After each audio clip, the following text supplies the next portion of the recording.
All right, so I am just starting our live stream. So if I can get everybody to just give me a second just to confirm that the stream is good to go. I will be here. I'm going to turn my camera off. So you won't see me, but I will be here if needed. Okay, so everybody, it looks like we are good to go. Have a great meeting. Thank you so much, Brandy. We really appreciate your help. Welcome everyone to the first meeting of the Active Transportation and Sustainability Advisory Committee for 2022. Happy New Year. I would like to acknowledge that many of us are gathered on the territory of the Anishinaabe people, which include the Odawa, Ojibwe, and Potawatomi nations, who are collectively known as the Three Fires Confederacy, and that this land is also covered by the Williams Treaties of 1923.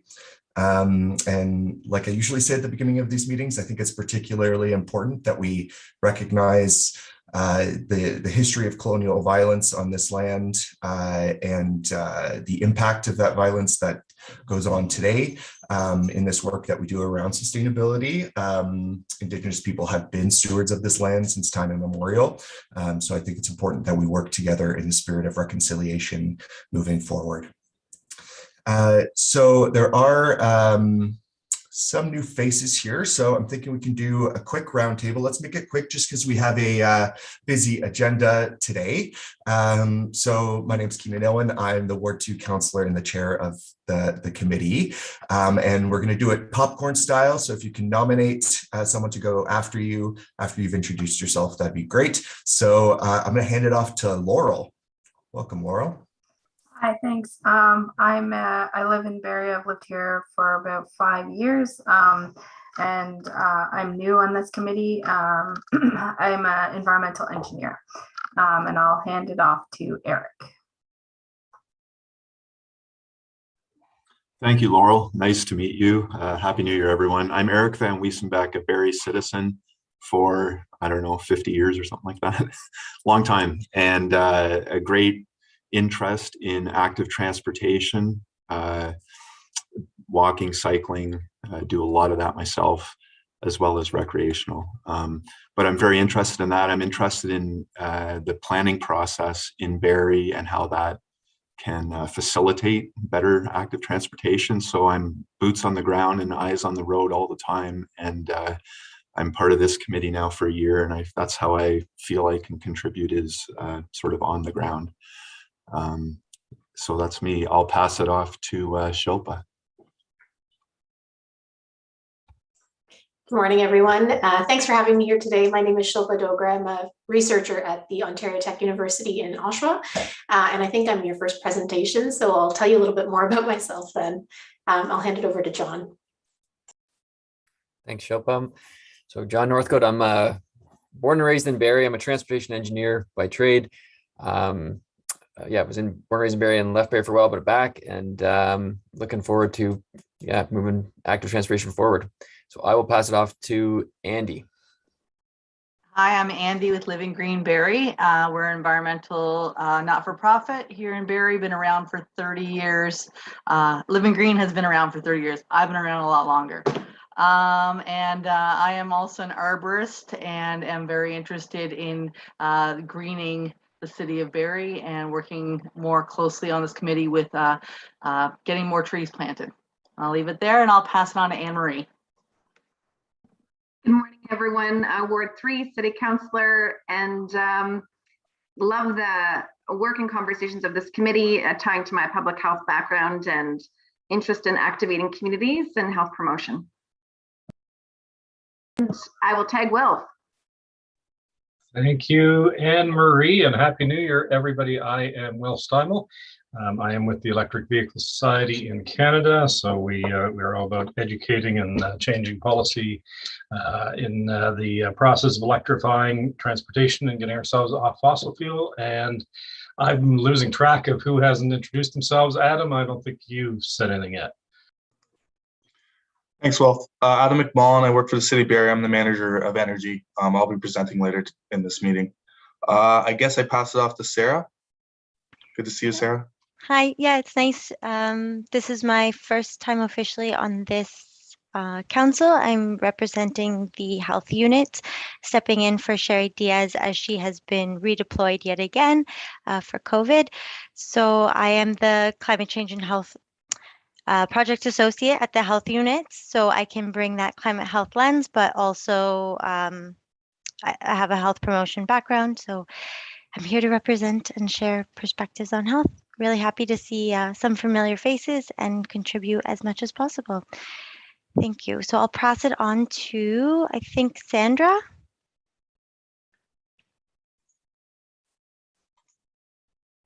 Thank you. Good morning and happy Tuesday. Welcome back from vacation. My name is Sandra Bernay. I'm Associate Director of Business Performance and Environmental Sustainability with the city. And my job is to help the city move forward with respect to business performance, environmental risk management, compliance, and sustainability. And I'm here as an observer, as I think we're going to talk about a little bit about circular economy and the calendar.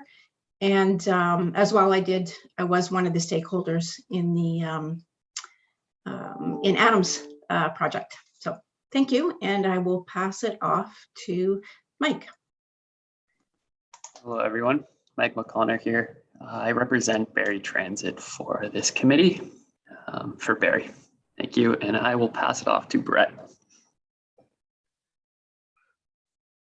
everybody, I'm Brett Greatrix. I work for the City of Barrie. I'm the Senior Project Manager of Transportation Planning, and I'm the Transportation Planning Branch Lead. I'm all things AT, as well as just general transportation as well.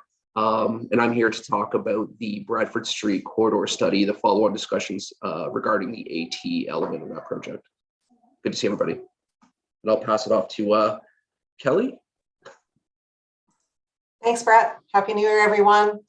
I'm excited to be on this committee. I'm a citizen of Barrie, very interested in active transportation and sustainability, including reduction of greenhouse gases. I'm excited to hear Adam's presentations today. So thank you very much. I'm going to pass it off to Kevin Rankin. Good morning, everybody. I'm Kevin Rankin, the Manager of Parks and Forestry Operations. I'm usually a common attendee, watcher, and contributor to the conversations when I need to be, and here to answer any questions about Parks and Forestry Operations at the City of Barrie.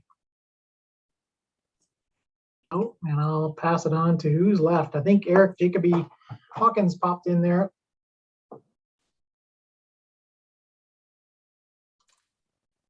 Eric, are you there? There We go. Oh, there you are. Didn't want to unmute. Eric Jacoby Hawkins. I'm a longtime member of any number of citizens activist groups and working on policy, environmental policy, and environmental projects and activities in the city. And Carolyn, you can go ahead and introduce yourself.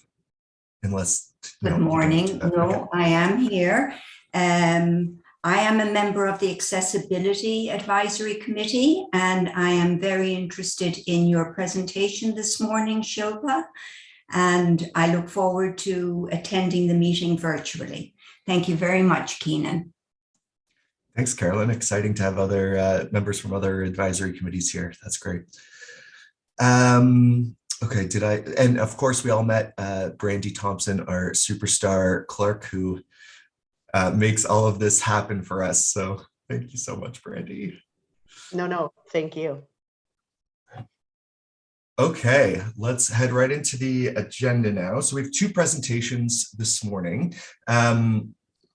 Now, I did hear Shilpa say that she was the first presentation. I'm not sure if that was something that was arranged because the agenda has something different, but do you know what? I'm just going to go with it since you said it. So Shilpa, you're the first presentation. You claimed it. So let's start right off. I know Anne-Marie has a bit of an introduction for this piece. So go ahead, Anne-Marie. Thanks, Keenan. Can everyone hear me okay?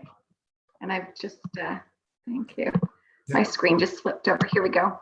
So introduction of Shilpa. Great to see that you're here. I'm glad you're able to make it so soon too after the invitation and to start off our new year and great conversation. For those this morning, formally Dr. Dogra is an associate professor in kinesiology in the Faculty of Health Sciences. at Ontario Tech University, where she runs the Health and Human Performance Laboratory. Her research expertise are in the areas of active aging, active transportation, built environment, and human physiology. The overarching goal of her recent work is to facilitate the uptake of active transportation to influence the health of people and the planet. Her most recent work has focused on the use of pedal assist e-bikes across the lifespan. Work in the age-friendly and active living environments has been funded by CIHR and SSHRC. Dr. Dogra also conducts laboratory-based research on sedentary physiology using novel methodologies to assess cytokines in the saliva and conducts community-based research focused on reducing sedentary time in older adults. Dr. Dogra serves as the chair for the Committee for Age-Friendly University at the Ontario Tech University. Welcome, Shilpa. Those introductions always make me feel fancier than I really am, but thank you for that introduction. Thank you so much for having me here this morning. I really appreciate the invitation, and I'm excited to share some of our recent research. Thank you for the introductions of the rest of the committee as well. I haven't met new people in like 2 years, so that was a fun start to the day. As mentioned, I'm here to talk a little bit about some of my recent research that sort of ties a few themes together. And I was really excited to hear that there's such a diverse group in terms of people with different interests in active transportation, but also accessibility in the environment, because I think one of the things that active transportation needs is more advocacy with different groups, because it really does hit on so many different priorities of municipalities. And so hopefully today I can give you some information that can help you sort of advocate for some more funding and resources for active transportation. So, let's see if this works. Yeah. So as the introduction mentioned, my background is in exercise science. And over the last few years, most of my research has focused on sedentary behavior. So for those of you who might not know the definition, sedentary behavior is any seated or reclined activity that requires low energy expenditure. So basically what most of us are doing right now. And as most of us have experienced over the course of the last 2 years, our sedentary time has increased quite dramatically. We accumulate sedentary time in different sort of activities throughout the day. It might be during leisure activities like grabbing a coffee with a friend, occupational activities like sitting at work, household activities like sitting in front of the TV. And what's really interesting to me is that we accumulate a lot of sedentary time when we're moving around our communities and our cities during transportation. So we sit in our cars, we sit on buses, we sit on trains. And so we're accumulating a lot of sedentary time during transportation as well. And as many of you are likely aware, sedentary time is associated with lots of negative health outcomes, and is becoming a bit of a target for public health because there's so much that we can affect in terms of chronic disease prevention by reducing sedentary time. When I sort of looked at this through the lens of transportation, I thought, well, there's a real opportunity here for us to impact the health of individuals and population level health, but also to affect the health of our planet through reductions in greenhouse gas emissions. So my lens for this work is to really displace sedentary transportation with active forms of transportation. And I really do feel that this will have an effect on the environment, on age-friendly approaches to our communities, and of course, impacting the health of both, our people and the planet. So with this in mind, I've been working with the City of Oshawa to do some work to understand different aspects of active transportation. A couple of years ago, when the city started their age-friendly initiative to work with the World Health Organization to be recognized as an age-friendly town, we started this work around active transportation with 2 research projects. The first was a set of focus groups with 52 older adults in the City of Oshawa. And the second piece was an online survey where we connected the survey data to postal code level data from the Canoe data set. And so this is available throughout Canada and gives you information on, intersection density, dwelling density, transit stops, and such information, as well as greenness. So this information has been published, and I'm happy to share links if people are interested in looking at the full reports. But I'm going to give a brief summary of our findings. What we found overall was that our neighborhoods were not really supporting active living. So if you take a look at this first graph here, hopefully you can see the cursor, the active living environment score for the 4 neighborhoods of the participants that were represented in our survey. I don't have the postal codes here, we anonymized that. So we had 4 neighborhoods here. And if you look at the active living score, with the best possible being a score of 5, all of our neighborhoods fell below a 3. So not surprisingly, we had older adults making comments like this: I won't even ride my bike on the road anymore. To me, it's just too scary. When we looked at walk, bike, and transit scores for the 4 neighborhoods that were represented in the survey, we found that almost all of them were below the minimally supportive threshold of a score of 50. So again, not surprisingly, we found older adults saying things like walking is too dangerous. And that really surprised me because walking is so common in older adults. And so that the fact that some folks are thinking walking is too dangerous is really problematic. So our neighborhoods do not meet that sort of minimal threshold for active living, both using this active living environment score or these walk, bike, and transit scores. When we asked older adults what the barriers were, you can see from here, there were fear of being hit by a car. There were issues related to bike lanes not being protected. And you can see in some neighborhoods, this bike lane issue was actually, a barrier listed by 100% of the older adults. And so not surprisingly, then you hear older adults say things like, you stay home. To me, this really hit home because as an age-friendly community, we're really trying to reduce social isolation and loneliness. And this has become such a target even throughout the pandemic.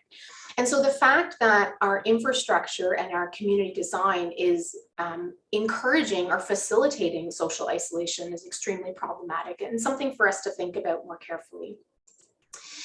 Once we had the results from those research projects, we actually held a think tank in the city of Oshawa with folks from a variety of different stakeholder groups. So older adults, we had students, we had researchers, we had municipal folks represented, and we took each of the barriers and tried to come up with solutions. So we had 9 different areas. I just have one represented here with regards to the cycling related barriers. We came up with solutions, and as you can see here, these are some of the solutions to the cycling related barriers that were identified. So things like increasing and improving infrastructures, keeping bike lanes clear, especially in the winter, enforcing no parking in bike lanes, speed limits, access to cycling through things like bike share programs, and creating community hubs for bike repair and bike donation. So we did this for each of the 9 sort of areas of barriers that we identified, and then created a report that was submitted to the city. This is just an example or an excerpt from the report where we talked about different areas as well. So in this case, urban design, we addressed policies and culture and things like that as well, and gave some recommendations to the city around ways in which we can create more age-friendly, barrier-free active transportation opportunities. Some of these might seem fairly common, and for those of you who have been working in the area of active transportation, are already on your radar. Some of the ones that we thought were somewhat unique were things like providing benches and rest stops for older adults, water fountains, washrooms. In one case, an older adult identified that they don't have cell phones, and so having phone booths for emergencies is actually quite important as well. So if you're walking along an isolated trail and you don't have a cell phone and there's no way to sort of communicate with anyone if you fall or if something happens, then that's problematic as well. So some opportunities to think about the design of our communities for people who are older. Once we went through this process, I started to sort of take a broader look at transportation because there were so many connections with public transportation and personal car use that came out through this work. So I started working with a colleague in engineering who's got an environmental clean energy background. And he's often said to me, transportation is the #1 contributor to greenhouse gas emissions. And I thought, well, what an opportunity we have here with active transportation being a solution both to our environmental problems, but also the significant public health issue that we have around inactivity and sedentary time. So we held a workshop in October 2019, pre-pandemic, if you can believe it, with about 100 people, including local stakeholders, elected officials from different levels of government, researchers, students, all sorts of folks were in attendance. And we had a 4 different sessions, one on healthy cities, one on electrification, one on integrated transportation, and one on public transit or ride sharing. And one of the main conclusions from that day was that, of course, we need to encourage multimodal transportation, but we also need to ensure that it's equitable and barrier-free. A lot of the times we have communities or neighborhoods that are lower income and are unable to sort of access bike lanes or trails. And so we need to take a sort of equitable lens to some of this work. One of the key things that we wanted to highlight is the importance of an integrated approach to transportation. So when we think about transportation, we often think about something like the Ministry of Transportation, which of course is relevant because it is transportation. But I want you to take a moment to think about all of the different ministries or different stakeholder groups that are relevant to this conversation around integrated transportation. So for example, the Ministry of Seniors and Communities is relevant because if we want age-friendly, barrier-free environments, then they have to be involved in the conversation. The Ministry of Health is important because of the impacts on air quality and active transportation. The Ministry of Environment, of course, is relevant because of emissions and air quality. Municipal Affairs is relevant because of things like gas taxes and infrastructure. Ministry of Infrastructure could help with e-charging stations and active and public transportation. Ministry of Energy is important for the electricity grid and e-mobility. And then of course, ministries like sport and culture are important because of the impact they can have on the uptake of cycling and trails and paths. So you really, when you start to think about transportation and active transportation being a critical component of it, you start to realize that this siloed approach that we're currently taking, unfortunately, is not getting the traction that we need for the transformation necessary to have an impact. So an integrated approach is really critical. And we put all of this together in a report that we published in the journal Sustainability. And these are some of the main sort of recommendations that we came up with. As you can see, most of the recommendations, or the first few, are related to public or active transportation. That was my sort of input there. They're all evidence-based recommendations. We've scoured the literature and found lots of support for these recommendations. So things like supporting the creation and development of accessible and safe transportation, active transportation infrastructure. And when you think about the effect of that, the increase in the number of residents who participate in active transportation and reduce their reliance on a personal vehicle, of course, that's going to have effects on health and the environment.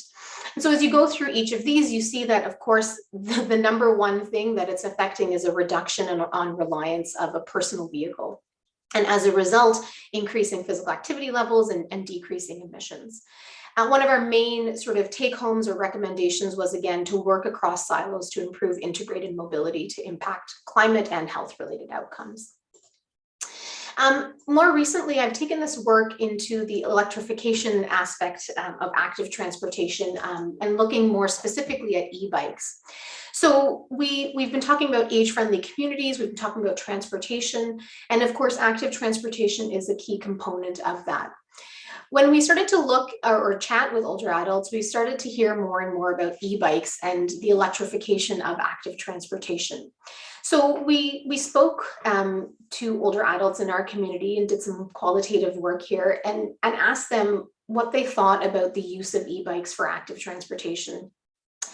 We did this after we gave them an opportunity to ride an e-bike. And that's really important because prior to having the opportunity to ride an e-bike, most of the older adults we spoke with were kind of rolling their eyes at us, like, oh, I don't need an e-bike, I can ride a bike. So it was really important. Of course, we didn't document that. That's the next research project, I guess. But what was really interesting was once they rode the e-bike, they loved it. They thought there were all sorts of positive aspects regarding safety. They wanted to use it for recreational purposes. They were worried about the weight of the e-bike, but once they rode it, they were totally fine with it. There were definitely, lots of benefits associated with, the idea as they lost fitness or as they got older that they would use the e-bikes. There were some downsides as well. The cost, for example, was limiting. Connectivity and safety within the community were, of course, issues as well. When we talked to the older adults, though, they made some really interesting comments. So for example, this one raises a bit of an equity issue in my mind. This was a male participant who said, I need something to kind of keep up with the boys without having to fall off the back every time. So I jump on the e-bike and then it's a little more equal. When we get back, we're both exhausted, but it allows me to keep up. And this type of ability to keep up was also identified by women who are riding with their husbands, for example. They want to keep riding, but they can't kind of keep up.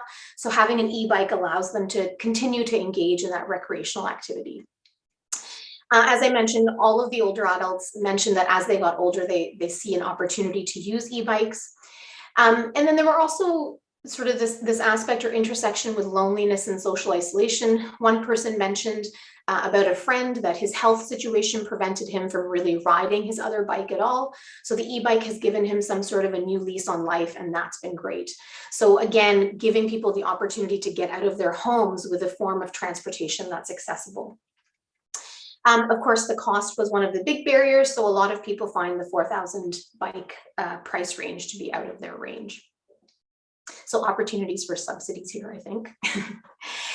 We've done some work in the lab as well around e-bikes. So this is just a physiological study where we brought older adults in, did some exercise testing on them, and then had them do 2 laps on the e-bike, or 2 sessions on the e-bike. One where it was unloaded, so just the bike as is, and one where we loaded the bike up with about 20 kilograms to represent groceries, for example. We wanted to see if older adults use the e-bike, use a lot of assistance on the e-bike when they're mimicking sort of active transportation. And what we found actually was that most of the older adults self-selected an exercise intensity that would be considered moderate to vigorous intensity. And this is quite significant because we have an inactivity epidemic as well that's sort of co-occurring right now. And we need to increase physical activity levels, again, for all of the sort of chronic disease prevention reasons, but also for mental health reasons. And so it's great to see here that when you give older adults the opportunity to ride an e-bike for a daily activity, they're still engaging in moderate to vigorous intensity physical activity. And so they could replace their sedentary time with this activity, but they could also be gaining significant benefits from using an e-bike. So there's this myth or this perception that when you use an e-bike, you're cheating. And what we've demonstrated quite clearly here is that you're not. You're actually engaging in moderate to vigorous intensity activity. Our most recent work has been a scoping review of e-bike literature, and this was funded through SSHRC and Canada Infrastructure. And what we hope to do with this work was to do a scoping review of the literature available on e-bikes so that we could inform inclusive policies and infrastructure for municipalities. We ended up having a lot more literature than anticipated. So we have about 112 papers that we've included in this review paper, which is currently being prepared for submission. I want to give you some high-level sort of highlights from the work because I think it's relevant to decision makers and certainly folks involved with active transportation. So one of the main issues that we come across both through our consultation prior to conducting the search as well as through the search itself is that the definition of e-bikes is creating a significant amount of confusion. For the purposes of our scoping review, we limited the search to pedal assist e-bikes that do not have a throttle. And what we found through this work is that realistically, these pedal assist e-bikes that don't have a throttle should basically be treated the same as a regular bicycle. And I'll give you some support as to why. So when we looked at things like violations, accidents, and injuries, we found, generally speaking, similar outcomes between conventional cyclists and e-bike users. So helmet use, based on the research that we scoured through, was poor, although keep in mind that a lot of the data was from European countries where there's a lot of active transportation and infrastructure, so helmet use isn't quite common. But importantly, it was poor across both types of bike users, both pedal assist bike users and conventional cyclists. When it came to traffic conflict and violations, they were again similar between the two groups. The most common violation was running red lights, which is problematic, but again, it was similar between the two types of cyclists. And there was conflict with pedestrians, primarily because they're trying to use the same space, because we've got everything but car users trying to crunch to the sides of our roads. So of course, there's going to be some conflict. The risk of injury and accidents was similar when we compare e-bike users to conventional cyclists. And I think this was really important to highlight as well, because again, there's this misconception that using these pedal assist e-bikes is going to increase negative outcomes, which it doesn't seem to be doing. One thing that I thought was really interesting from the studies that actually looked at the speed of e-bike users, almost always the speed was below 20 kilometers per hour. And keep in mind, a lot of this data was from European countries where they have the infrastructure that they probably could even go faster. 20K per hour, to contextualize, I know many people in their introductions mentioned that they're cyclists as well. I mean, when we're riding on the roads, on our road bikes, on the rural roads, we're hitting 60, some people hitting 80, not me. But we're going a lot faster than 20K per hour. So I think that speed is reassuring. And in Canada anyway, 25 is the limit. What was really interesting was that the perception of drivers was really poor when it came to pedal assist e-bike speed. So there were a few simulation studies where they looked at e-bikes coming towards an intersection, for example, and the driver was unable to gauge the speed at which that e-bike was approaching. So I think some real opportunities for education of drivers. And instead of, again, putting all of the onus on the cyclists, we need to put some onus on the drivers here to improve their own sort of knowledge and safety practices. Some of the other things that sort of came out through the literature were, of course, the importance of age, gender, income, and just diversity in general when we're thinking about e-bike related programming. This is a very busy slide, I know, but I wanted to kind of give you a high-level overview of some of the findings as well as the implications in the 6 different areas that we identified literature in. The first being energy and emissions. So there was a clear sort of indication in the literature that there's a significant reduction in emissions, lower energy requirements for pedal assist e-bikes, and importantly, a demonstration that we can create a modal shift when we increase access to e-bikes, so shifting use of personal vehicles. So perhaps the implication here is around shifting subsidies towards e-bikes to really impact greenhouse gas emissions. The bike share program literature was very diverse, I should say. There were a couple of programs in the States, a couple on university campuses, a couple in Europe. The real sort of conclusion I would say from that area is that you really have to take a local context approach, identifying major destinations and figuring out what makes the most sense for your own municipality. But I think one of the other conclusions from that area is that if you build it, they will come. Most of the bike share programs were quite successful and created a modal shift as well.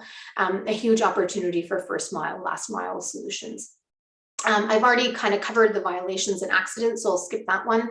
I've kind of covered physical activity as well. Again, pedal assist e-bikes without the throttle can be considered physical activity and should be encouraged both for active transportation and recreation. There's a huge opportunity for commuting. I know we're in similar kinds of cities in Oshawa and Barrie where a lot of folks are maybe commuting into Toronto, maybe not anymore, but there are folks that work locally as well. And so creating the infrastructure, again, for some of the major destinations connecting into neighborhoods might be really critical for supporting that modal shift. In terms of perceptions, as I mentioned, once people have an opportunity to use an e-bike, they really do change their perceptions. And I think we have a huge opportunity to increase uptake of e-bikes by providing access to them. So in terms of next steps, I think this is where we need to go. We need to create programs, rental share programs, where we can allow people the opportunity to try these more expensive bikes and give them a chance to determine whether they're the right fit for them. I think these access types of programs will also affect culture. Even if you're a person who can only drive everywhere, having an opportunity to ride those bikes may improve your own perceptions as well. We definitely need to improve policies. So starting with differentiating between the pedal assist e-bikes and the general sort of broader term e-bikes is going to be important. I know when I talk to my own group or network, when I say e-bikes, they all roll their eyes because they immediately picture those scooters. And that's not what I'm talking about. So some rebranding is required, I think, to ensure that we can, minimize conflict. One of our goals here at the university is to create some sort of an urban mobility consortium as well. We want to have sort of an apolitical, evidence-based group of folks that are coming together regularly to sort of deal with some of these issues. As I mentioned earlier, a lot of the work around active transportation hits so many municipal priorities: barrier-free, vision zero, net zero, age-friendly.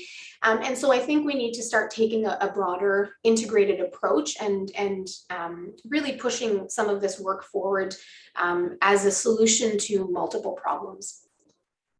I'd like to finish off by saying thanks to my collaborators on this work. Dr. Daniel Hornweg and Megan Lloyd are colleagues of mine at the institution, and Mike Jenkins was a graduate student of mine who really spearheaded a lot of the work around e-bikes.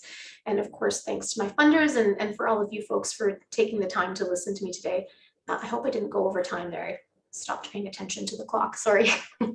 It's all good. That was fantastic. Thank you so much. We appreciate your time and all that info.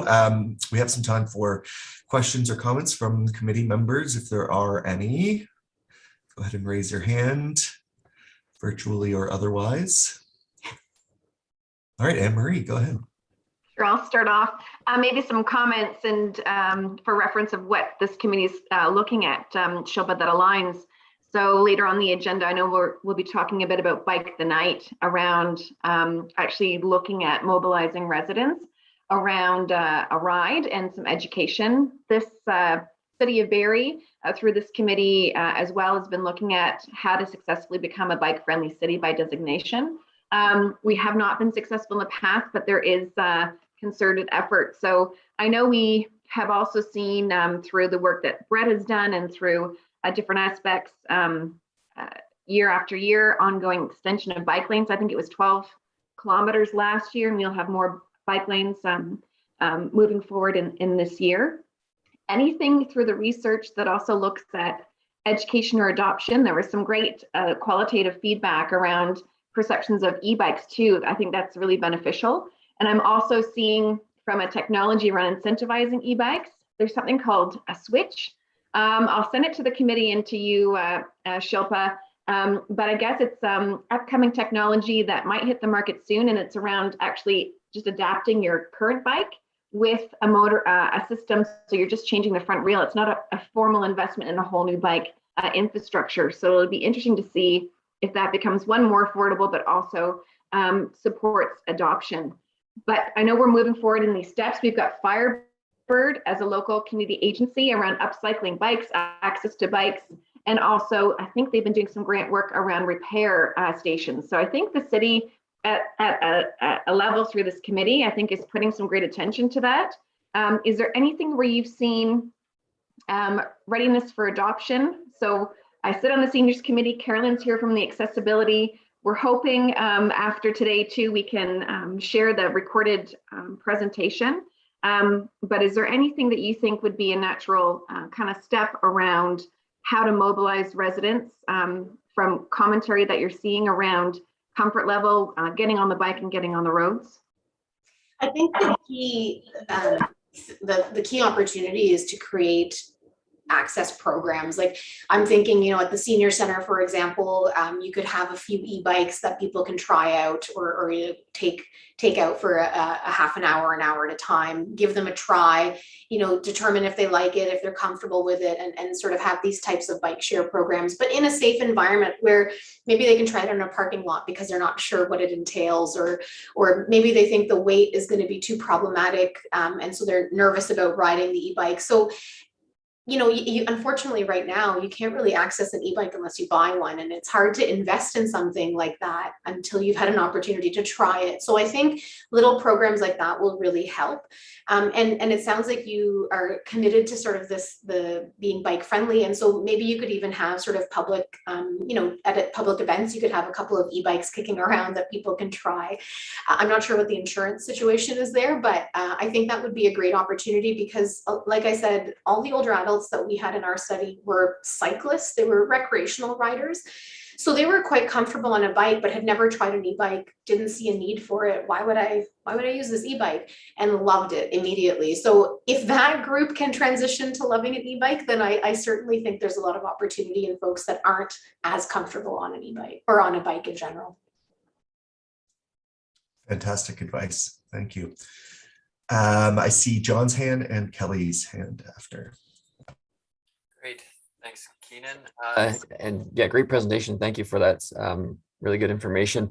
Yeah, kind of building on Anne Marie's comment there about that bike tonight. I think maybe we should reach out to them to see if we, there's a lot of local e-bike dealers. Maybe we can get someone to come out for that bike tonight to kind of get an opportunity to check it out. So I think that's great. And yeah, I anecdotal information, obviously, but I've definitely seen an older gentleman who was hardly able to walk, step on a bike and just like rip around right there, which is amazing. I think it's just a matter of getting them to take a shot at it. So I think that's great. And the one question I had to ask was, we're trying to put more stuff up on our website.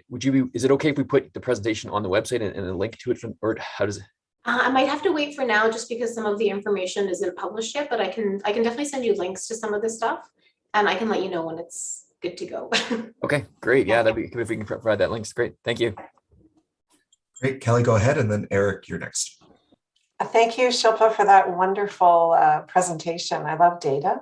And that's a lot of really substantial data that, we talk about how we can impact our greenhouse gas reductions. And as we know, our personal car use is a huge piece of that. And, as a city, I think the city of Barrie is poised to start looking at how we can have an impact on that. And certain Adam's presentation on recommendations on reduction as well will be very helpful. And I really, really appreciate the information and the data that you've gathered. It's very timely. And I'm not an e-bike rider right now, but my husband is. And he absolutely loves it. And I totally agree with the ability to get out there and still be active and to keep up and feel part of society. And I think it's a great opportunity, to go get your groceries and so many simple things that we can do to reduce our personal car use. So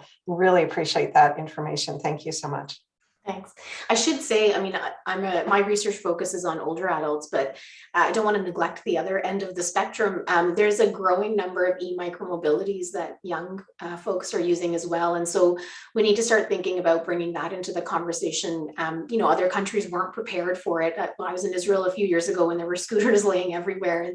And so we need to think about that because from an accessibility perspective, if there's a scooter laying across your sidewalk, then that becomes problematic. And so I think we need to start thinking about e-micromobilities in general, but definitely I think, e-bikes are probably the most popular at this time point. All right, Eric, go ahead.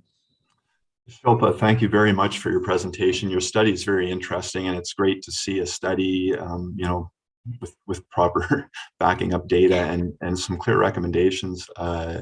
And I see e-bikes as one piece of the puzzle, and for sure with an aging population, with the older generation, and as you point out, the younger generation kind of sandwiching the middle-aged people, or people in the middle, I should say, who are maybe more comfortable riding in traffic and using our current infrastructure, which, let's face it, this infrastructure is what we're going to be using for the next 10, 20 years. So my comment and my question is, I see part of doing these sort of studies and promoting this sort of transportation as active transportation has to go hand in hand with communication campaigns to the general public to accept cyclists on the road, on the current infrastructure. There isn't a bike lane painted on the road outside my office, but cars need to accept that, or drivers, and everybody needs to accept it. So I see it hand in hand that there has to be communication and public awareness and campaigns to communicate that and bring that understanding in. Opportunities to try a bike helps the driver, if you can get them on a bike, helps someone who's not otherwise biking to understand what it's like to be on a bike.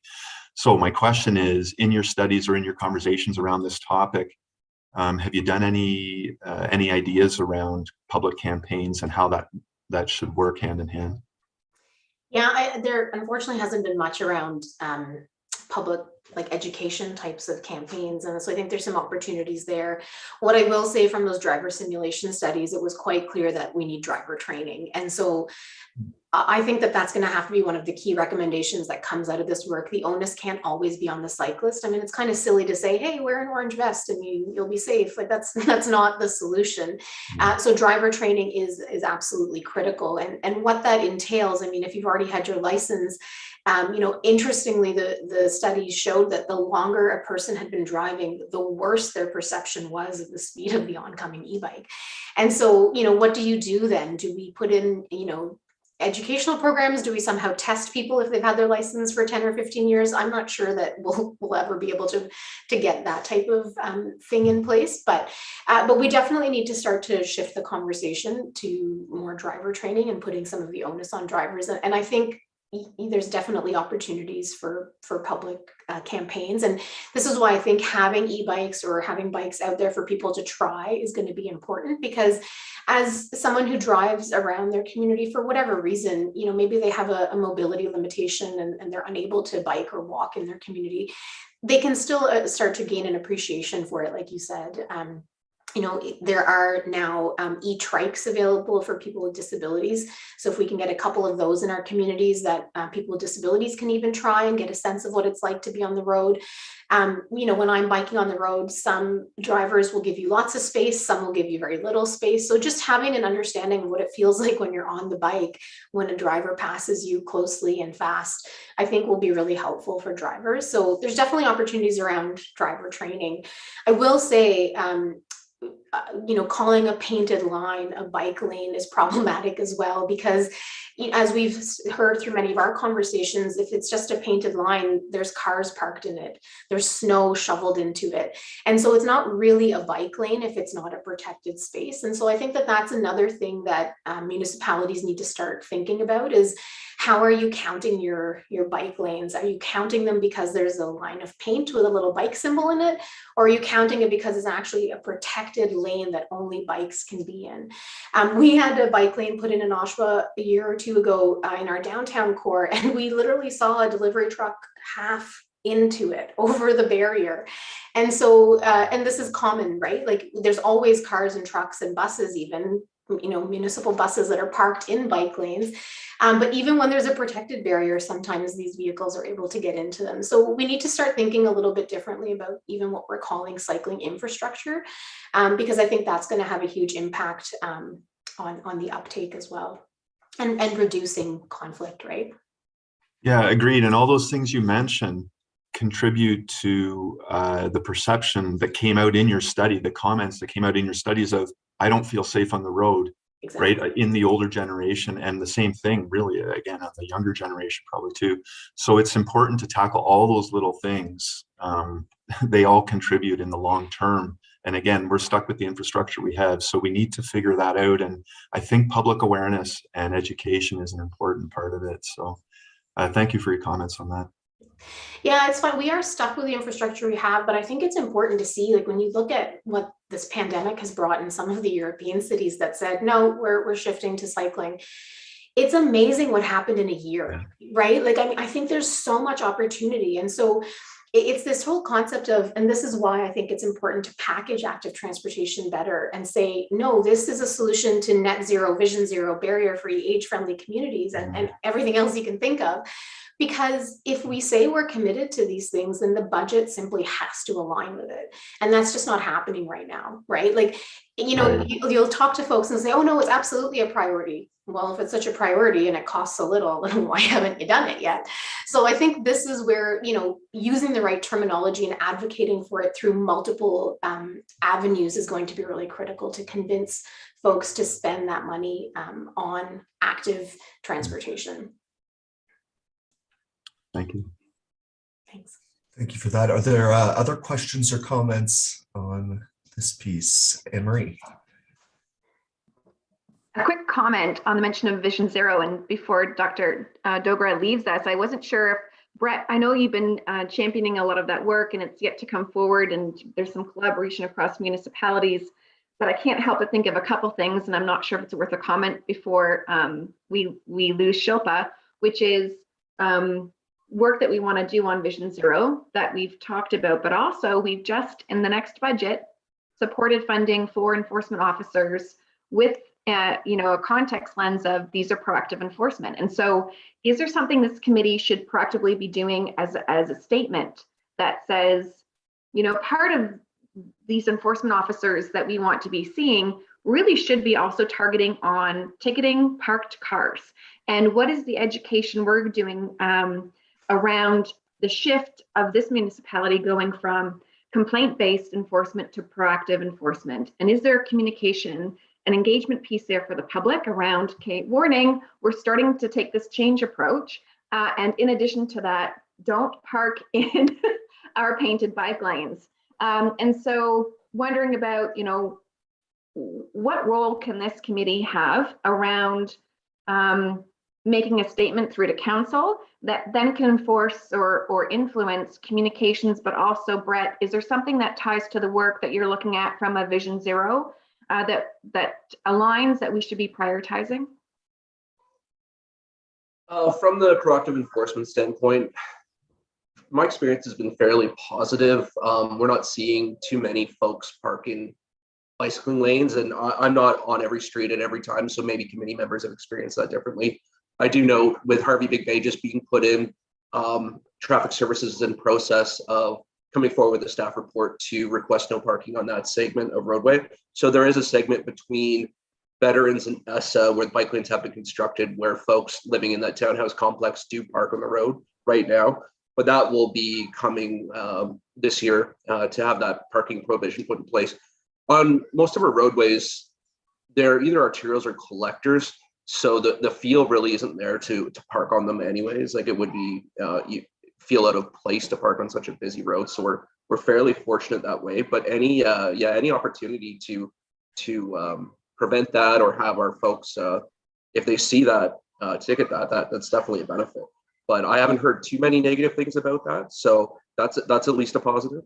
From the Vision Zero standpoint, the OTC, Ontario Traffic Council, is still working through kind of the global provincial program right now with their consultants. So it'll be interesting to see what that looks like, but definitely active transportation is a part of it, the considerations for all users. So yeah, I'm excited to see kind of the final report from that.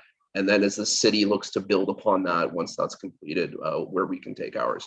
I would note that that's one benefit of OTC's program is it's a provincial effort. And I see that as a challenge in a lot of these initiatives where I think a lot of municipalities would like to do things, whether it's a program with e-bikes to seniors, and it's really fiscally challenging to spend the money to be able to do that each municipality. If some of these advocacy groups could organize at a broader scale, it'd be much better if we could contribute a little bit to have them come do a visit or come to a specific event versus each municipality trying to like reinvent a wheel, a program, staff it for such things. So that's just a comment too on some of these items. Yeah, enforcement's an interesting one in general. Certainly through our consultations, I know communities receive a lot of complaints, especially on some of the multi-use paths and on the roads in general. I think we need to be really careful around enforcement. There's certainly opportunities. So for example, on trails, some of the older adults said it would be nice if there was some presence just to maybe keep things safer. But again, if we're committed to anti-Black racism, we have to be really careful about how we use this enforcement technique. A lot of folks who are riding bikes to get around are low income from racialized communities. And so we don't want to we have to be very prudent in how we take an enforcement approach as well. So I think, Anne-Marie, that was a great suggestion, like ticketing the cars that are parked in bike lanes, sort of being proactive in that sense. But again, from an enforcement perspective, I think we need to be really careful in how we approach that, because I appreciate the appetite, especially from some of the folks I spoke to here, to get the police out there and just, reduce the conflict and complaints. But we have to think about who's using active transportation in some parts of our community as well, and be a bit careful, I think, around that. That's good. Great point, Shilpa. Thank you. Any other questions or comments before I move on to our next presentation? I'm not seeing any. So thank you so much for your time this morning and for that amazing information. I'm sure we can get a copy of your slides, and you said you were gonna, once things are published, get us that information so we can publish it on our website. So that's great. We appreciate that. So thank you so much, and you're welcome to stay for the rest of the meeting if you want to, but our feelings won't be hurt if you have to go as well. Thank you so much for having me here. I really appreciate it and appreciate everyone's time and input. Thanks. That's great. Take care. Alrighty, so let's move on to our next presentation, which is an update on the community greenhouse gas mitigation plan. So I'll hand it over to Adam. Thanks, Keenan. Actually, I'm really glad I'm following Shilpa because I feel like I could dovetail a bunch of those recommendations right into the plan that I'm going to present on. I'm going to share my screen in a second here, but I presented to this committee in 2021. Seems like a lifetime ago. And one of the recommendations of this group was, can I come back and provide a detailed overview of what the draft looks like when we're at the draft stage. So that's where we are. So I'm going to share my screen and hopefully this works. Inevitably, I do something wrong here. So let's see. Can everyone see my screen? Yes, it's looking good. Okay. I think you're, sorry, Adam, I think you're just not in slideshow unless it's scrolling through. Yeah, this is where I always make a mistake here. So display setting. Oh yeah, we're on presenter view right now. Okay. So is that better? That's yeah, it. You got it. Okay. So I timed myself earlier when I did this presentation. I was pretty long, so I'm going to be very quick. A lot of the material I previously presented, but I want to go over quickly. And if you could hold your questions to the end, and in that way I might address some of the questions as I go through the material. As I mentioned, I'm here to share the highlights of the draft, solicit some feedback from the group, and build support for endorsement and implementation of the plan.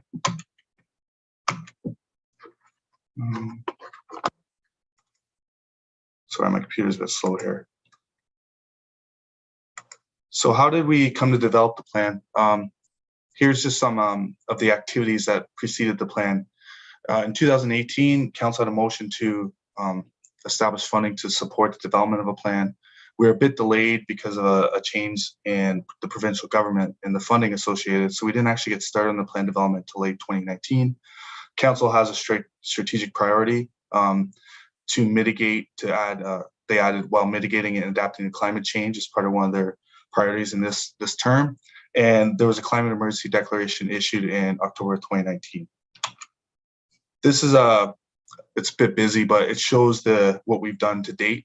And the beginning of the plan development was establishing essentially a baseline, an inventory of the energy and emissions from the community. And that took quite a long time because there's a lot of data analysis and soliciting of data and analysis that was required. After that, we used that data to start to develop strategies and targets. We're now at the draft plan stage, and now in Q1 of 2022, we're looking to present to council. Throughout this process, there's been stakeholder and community engagement, and the main mechanism for stakeholder engagement was the establishment of a stakeholder advisory group. And that group has representatives of different entities in the community, and there's a number of members who are actually participating in this meeting. We'll give a shout out to Sarah Warden from the health unit. Wilf was a member. Sandra Bernay, my colleague, was a member, and of course, Councillor Alwyn was a member of this committee. So we met 6 times over the whole process in order to provide direction and leadership on what this plan should look like. This is a pretty common framework for plan development. The main things I want to focus on in this presentation are the goals and strategies and implementation of the plan and what we're looking to do. As I mentioned, I think I've gone over this previously. This is the vision and principles that have been outlined in the plan. The main thing I want to highlight is that, and I think it was kind of mentioned in the previous presentation, that there's links between all these activities. So there's a link between the natural and built environment, and when you take action on climate change, you have co-benefits. And we're realizing that in the previous presentation, there's health and wellness to to residents when you move to active transportation. So that was a really good presentation to precede this. There's economic benefits for doing this. It makes sense from a business case to take action to reduce greenhouse gases. And then finally, the actions of this plan are based on evidence and best practices. So based on the inventory that we took, we were able to develop a catalog of where the emissions come from in the community. And in 2018, the emissions, the majority of the emissions came from private vehicles, 55%. And that represents over 1 million tons of emissions for the whole community in total. So 55% is a large chunk of that. And a remaining 40% of emissions come from buildings. So those are the two main areas, the source of emissions in the community which we found from our inventory. This provides the highlights and bullets essentially of what that inventory and emissions profile looks like. And the thing I want to highlight here is that without action, the business's planned scenario, our emissions will increase by 40% by 2050. So it shows that we have to take action. The other highlight is that private vehicles represent the single largest users of emissions in the community. And finally, almost $600 million was spent on energy in the community in 2018, and the great majority of those dollars left the community. And I think this is where the business case comes in, that if we start to generate those dollars for the community, in the community, there's spin-off effects from an economic perspective. So based on this inventory, we developed some big moves, 4 big moves. The first one I'll discuss here is buildings. And the goal is to have near zero emissions from new and existing building stocks. And a strategy or action within this big mover and under the goal, the 2 main ones that I want to highlight is the deep energy retrofit program. So essentially, we need to establish a program that targets existing buildings, both businesses and residents, and give them the opportunity or incentivize people to make changes and retrofit their buildings so that they can reduce their energy usage, and in particular, their fossil fuel usage. So the major source of emissions comes from heating by using natural gas, in particular in the residential sector. So we want to target those areas by establishing a program that incentivizes people to retrofit their house. The other main action under this, or important action, is establishing a green development standard. So we want to ensure that all buildings moving forward are low or near zero carbon or net zero emissions from a emissions perspective, so that we don't have to do future retrofits to those buildings in order to get those buildings to a near zero emissions state.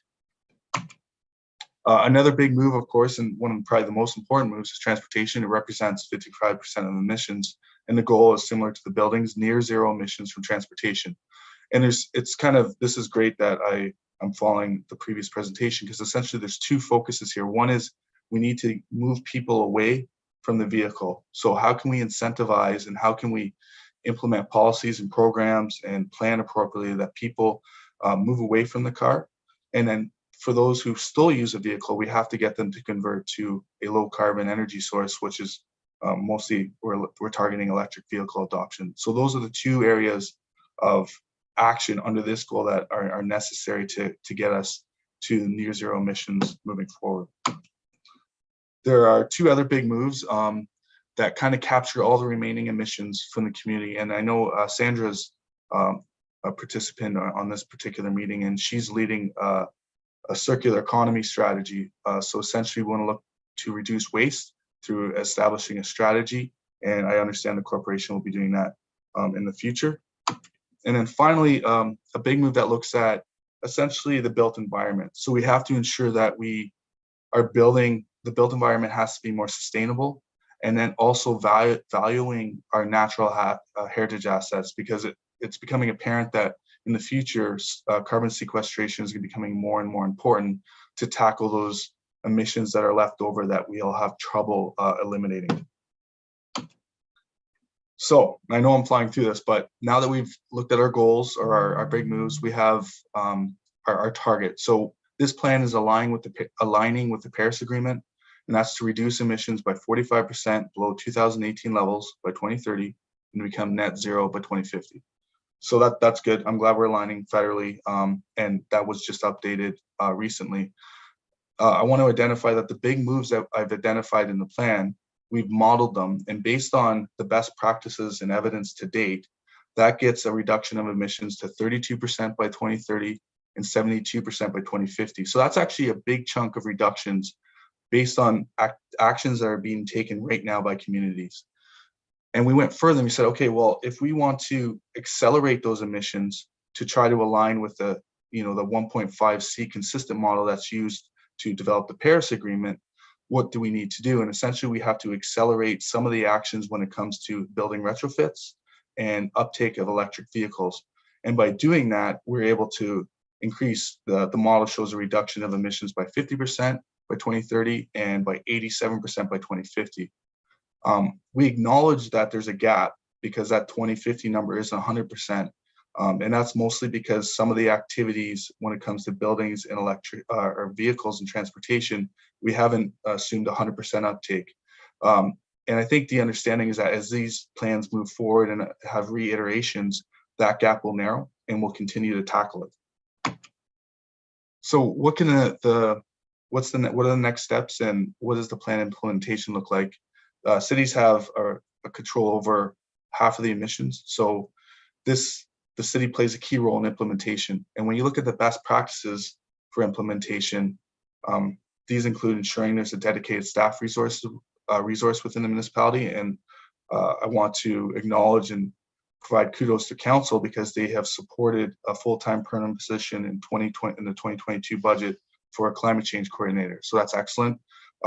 The other best practices are to ensure that you engage multiple partners because there's a number of different stakeholders that are going to be influential in reducing emissions, and then having ongoing monitoring, evaluation, and reporting that ensures that you're tracking where you are on an ongoing basis.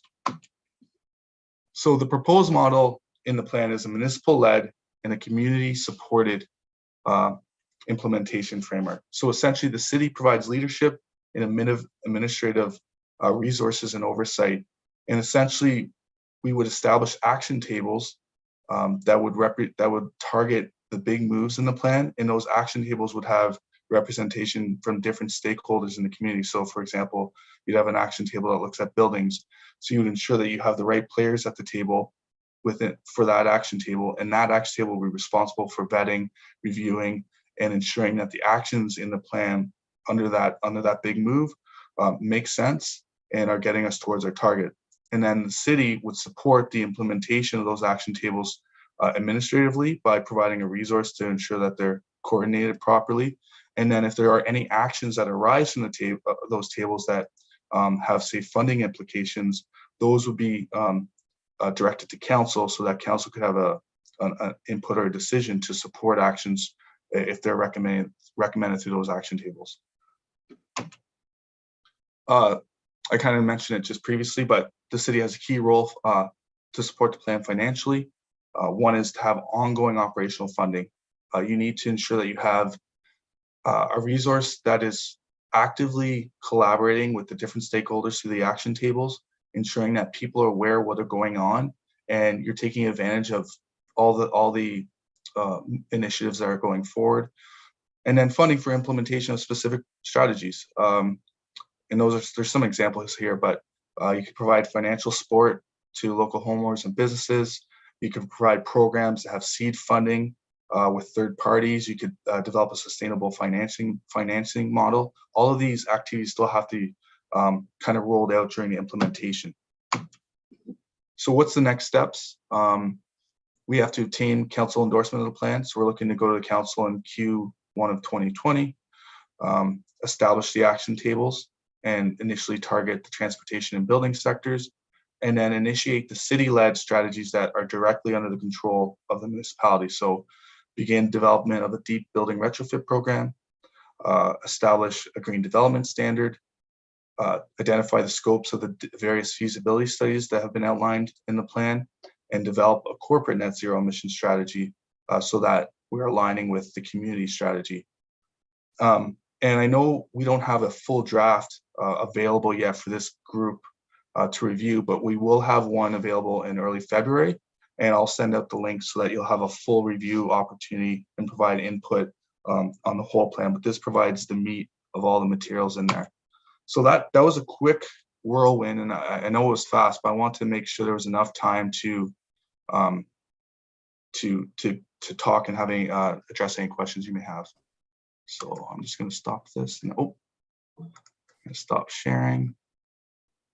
If I know how to do this. Great, Adam. Thank you. So we'll get it back to the screen where we can see everyone. Okay. Perfect. There we go. All right. Any questions or comments for Adam at this time? Kelly, go right ahead. Thank you, Adam.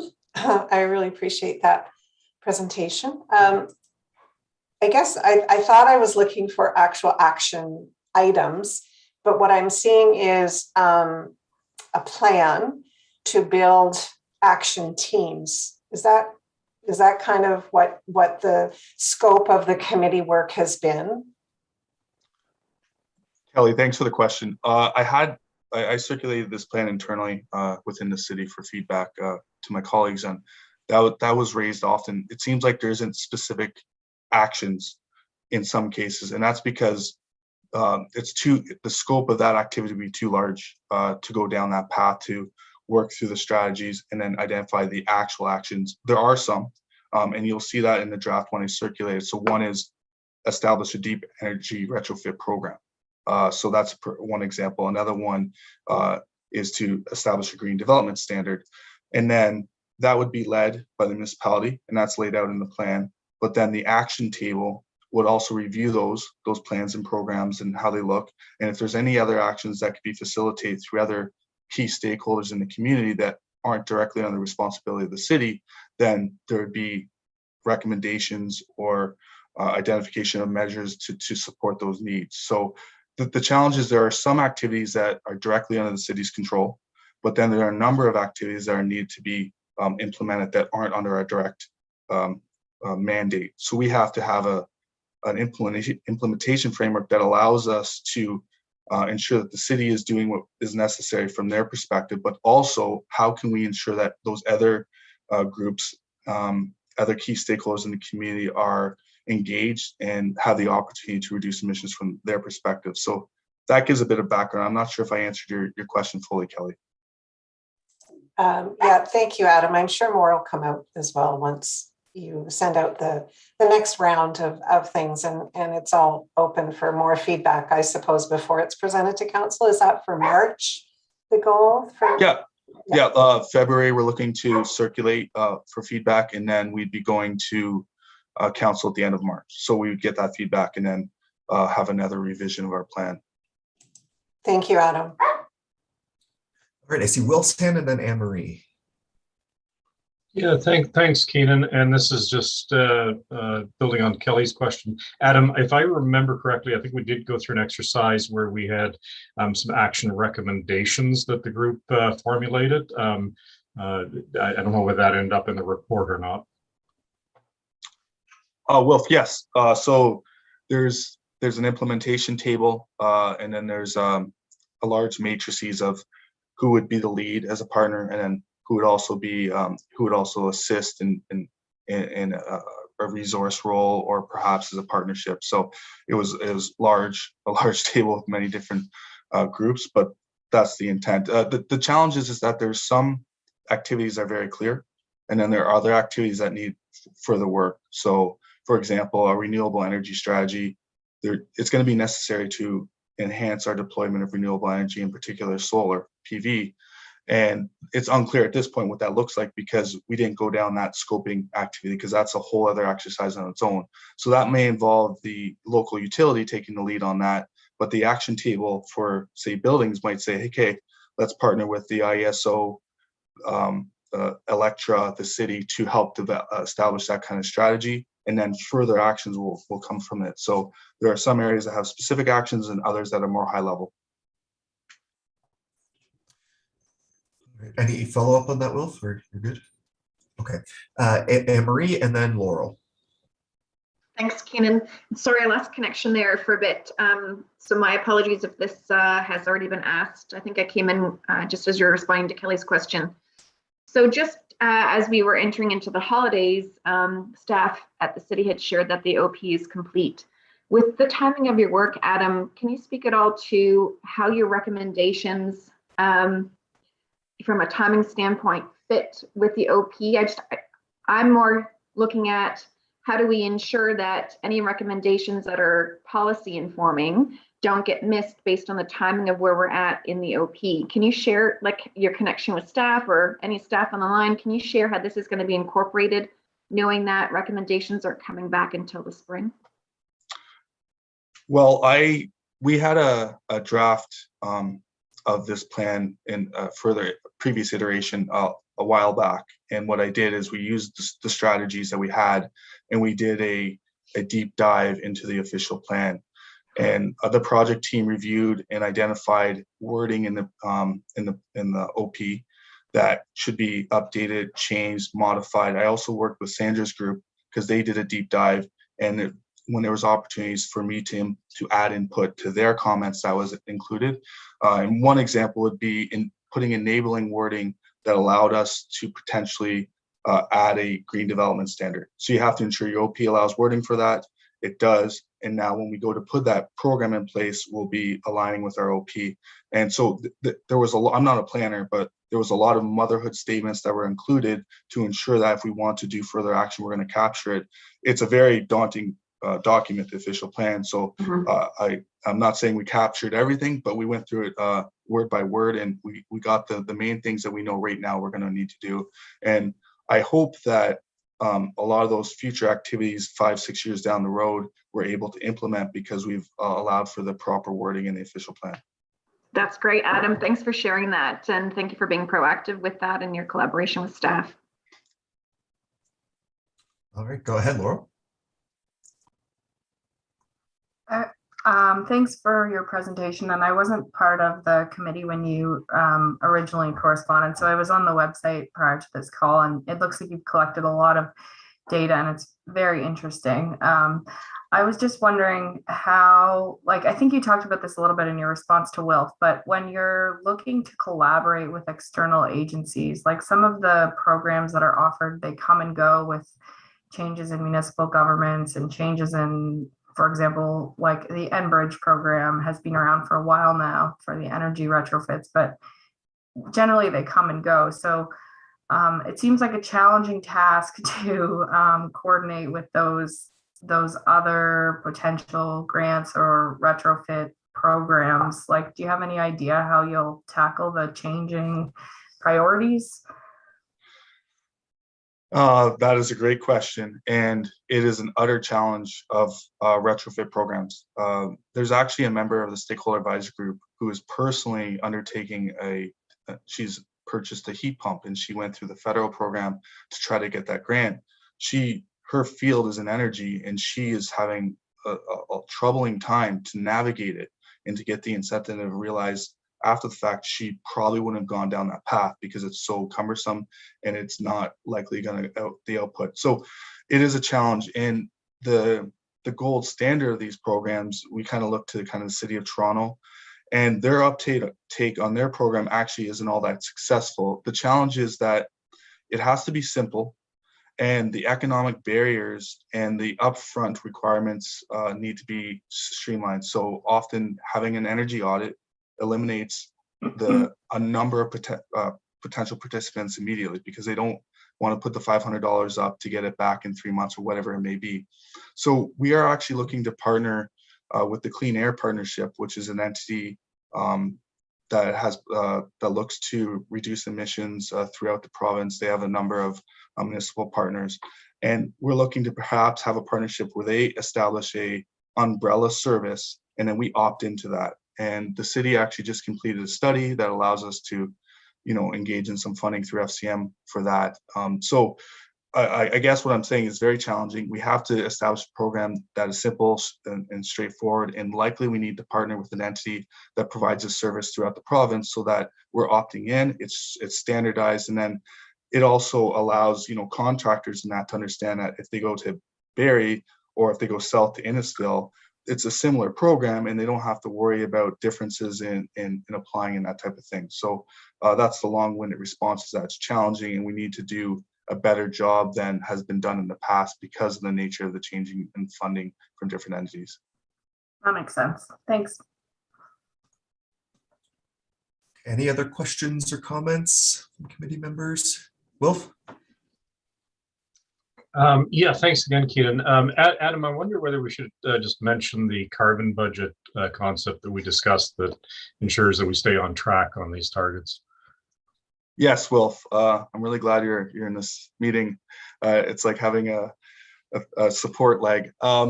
One recommendation in the implementation framework is to investigate the opportunity to establish a carbon budget.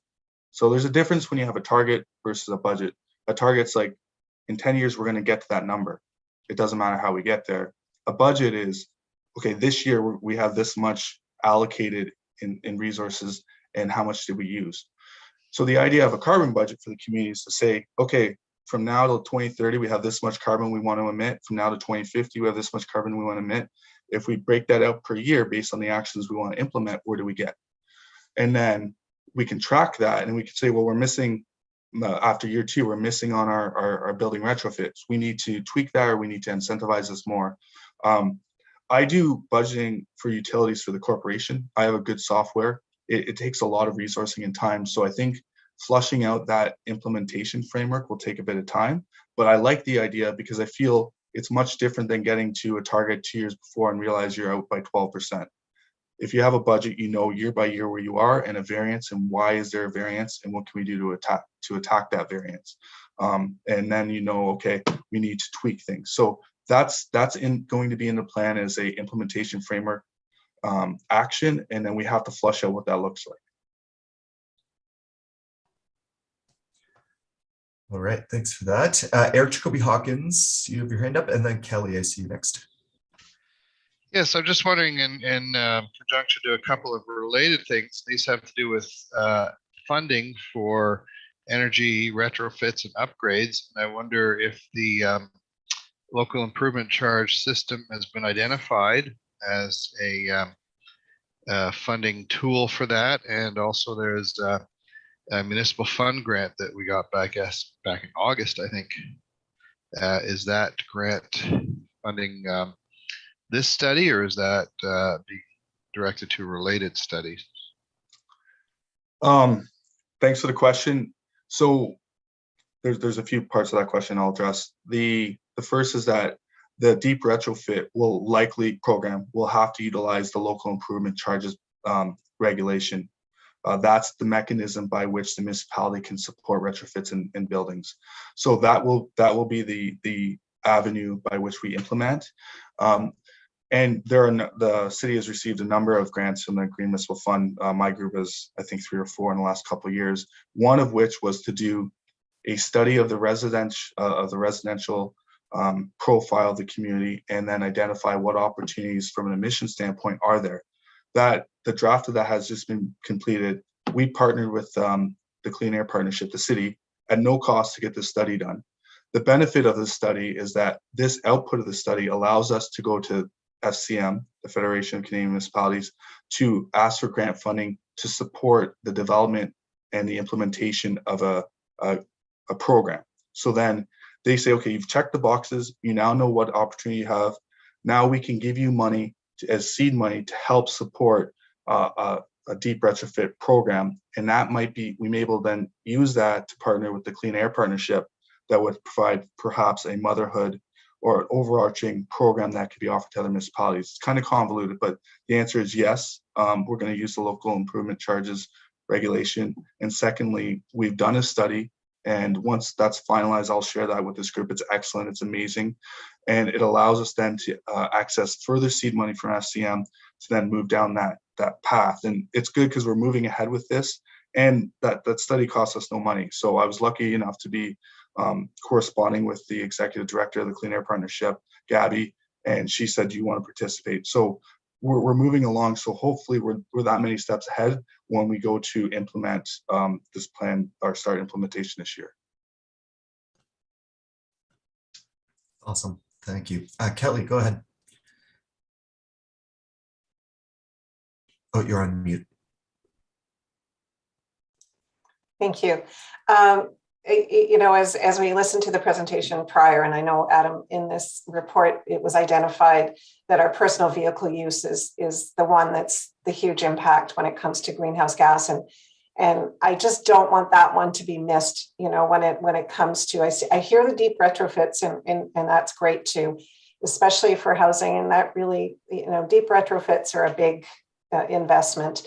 But I'd also just like to hear and see more about active transportation, and certainly the reduction of the biggest user and biggest output of greenhouse gas in our city, which is personal vehicle use. So I'd just really like to see how that was addressed, you know, in the OP, and just to make sure that, you know, we're really focused on creating a real good plan for how we get, you know, people into active transportation and out of their vehicles. So that's the kind of thing that I'm excited to hear. Kelly, yes, I've been focusing on the building side because it's a very straightforward activity that city can take. Let's develop a standard for new construction. Let's develop a program for deep retrofits. When it comes to getting people away from the car, this is the group to talk to, there are essentially like 1,000 different pathways to slowly do many things in order to get people away. And it's the presentation that we just heard is, can we get you know, e-assist bikes to certain portions of the populace? That will have an impact. And then there's a number of other things. I've been meeting with some youth to review the draft of the plan, and they've said that they would prefer not to drive their car to school, but to take the bus takes them an extra hour. And they said, I would take the bus. I don't want to drive my car, even if it was a half hour of burden. So there are a number of different activities, and that's where we kind of have to overlay this plan with all the other action the city's doing, and also with other partners. And then there's also, of course, the ensuring that those people who are driving have the opportunity to convert to an electric vehicle. So can we have development standards that require charge stations in every new house, those types of things. So the answer is that it takes, I think, numerous different activities and processes, and one is the official plan, one is our other policies that and programs we're doing to help tackle that, and it's integrating those lenses, the lens of net zero, through all those actions. Did you have a follow-up on that, Kelly? No, you're good. I kind of want to build off of that for a second, and then I'll go to Wilf, just because I've written down, you know, it stood out to me that on that slide about the immediate city-led strategies, there was nothing transportation focused for that initial phase, I guess you could say. So I wonder if there's an opportunity for us to identify a key action there, and whether, you know, that might be supporting the work that Brett is already doing on Cycle Barrie and making sure that that program really has the support of this greenhouse gas reduction strategy too, because it's so key. So that might be something to think about when the plan comes forward. Wilf? Yeah, thanks, Keenan. And just building on Kelly's comment about the role that transportation has. In transportation, from a greenhouse gas emission perspective in Canada, is about 25% of our emission. In Ontario, it's about 30, and in Barrie, it's over 50. So just to you know, amplify what Kelly's saying, like, this is such an important piece that we need to tackle, and I think the committee did do it justice and gave it a lot of priority. And you know, how we do that, as Adam says, there's a million strategies, and I think we've got some great input from that committee that includes a lot of those strategies. So the challenge will be, of course, getting some energy behind them and implementing them, and getting support of council and through this committee and through the public and so on. Thanks, Wolf. Go ahead, Adam.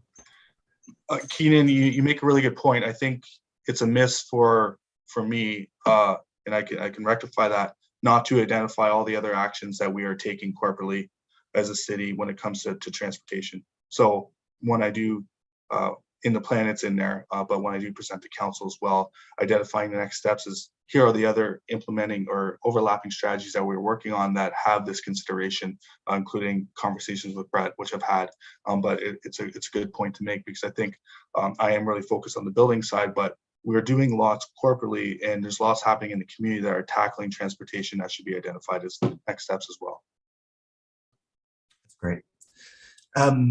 One final question from me. Do you have an anticipated date that this is going to be coming forward to General Committee?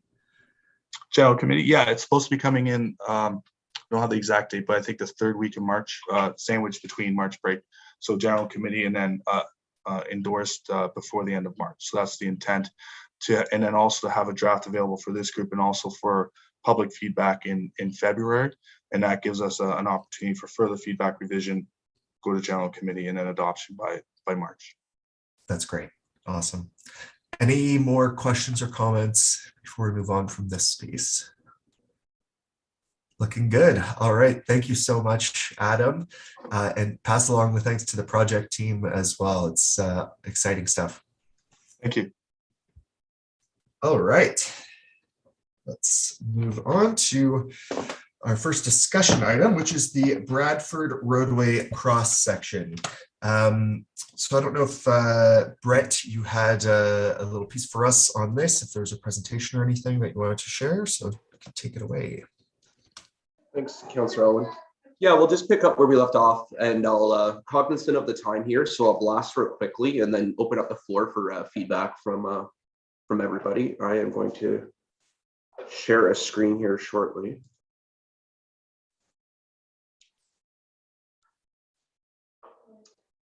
Everyone see that PDF figure?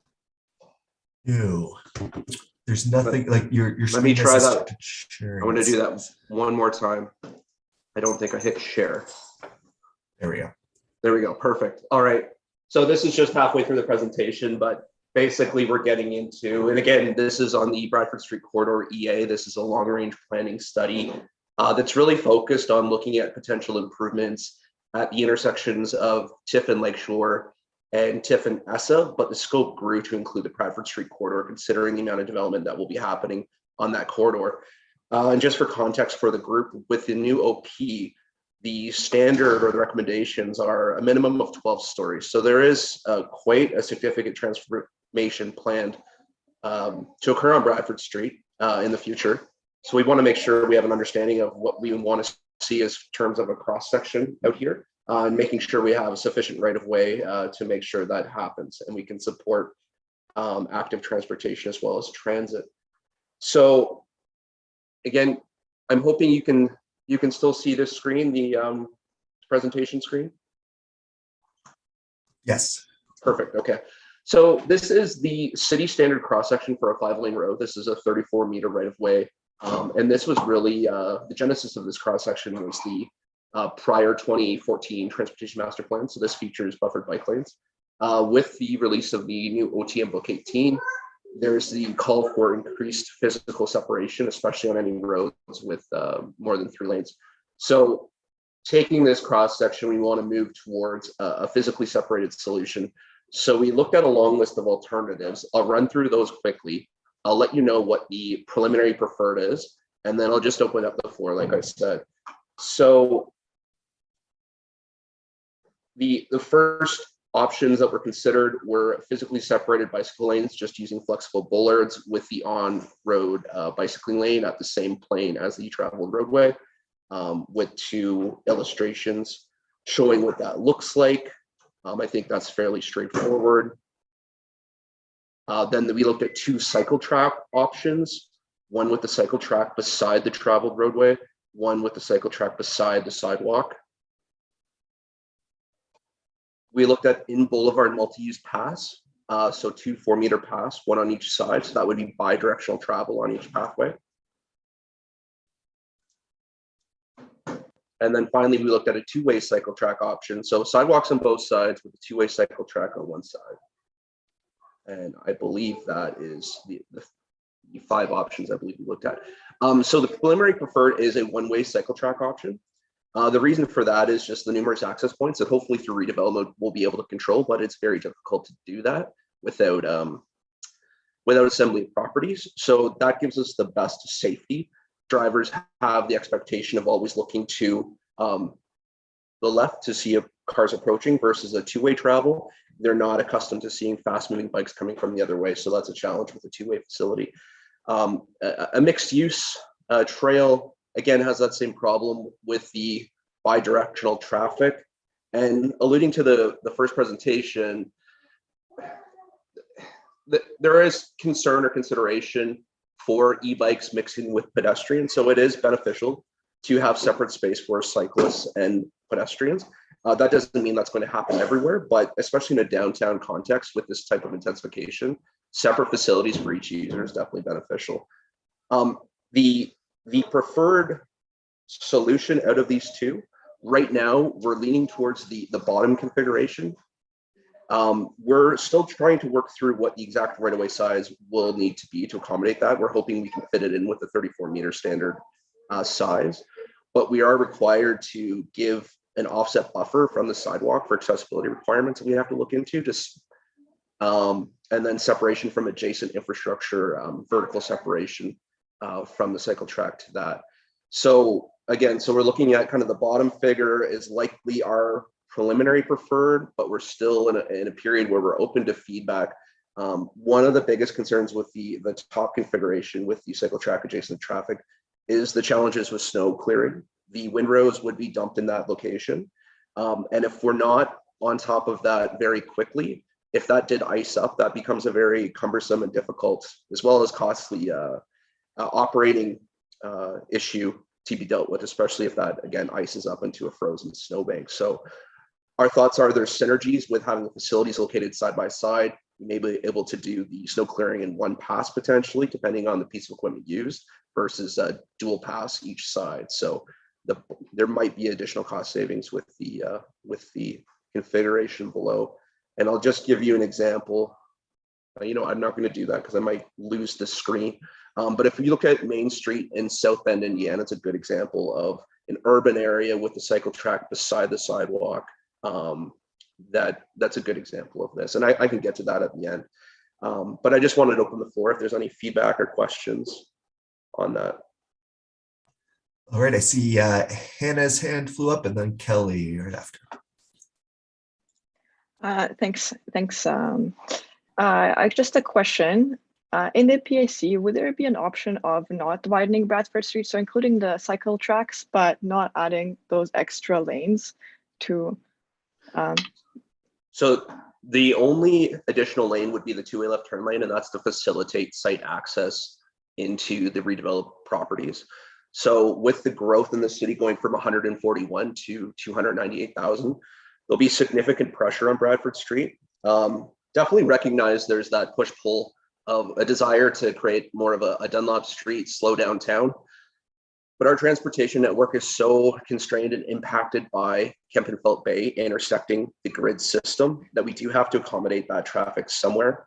So that's where we're looking at this. So it's definitely recognized there is that desire not to kind of add travel lanes, but really that two-way left turn lane is more about access to those new developments that are planned and will occur. But yeah, thank you for that question. Yeah, but just to follow up to your comments, we're essentially, by choosing to expand the road to basically add more lanes, adding the turn lane, we're basically want to have fast moving, lots of vehicles in our new downtown, which our downtown is going to be expanding. So this Bradford Street has the potential to be our new downtown, to be a truly walkable, transit supportive community.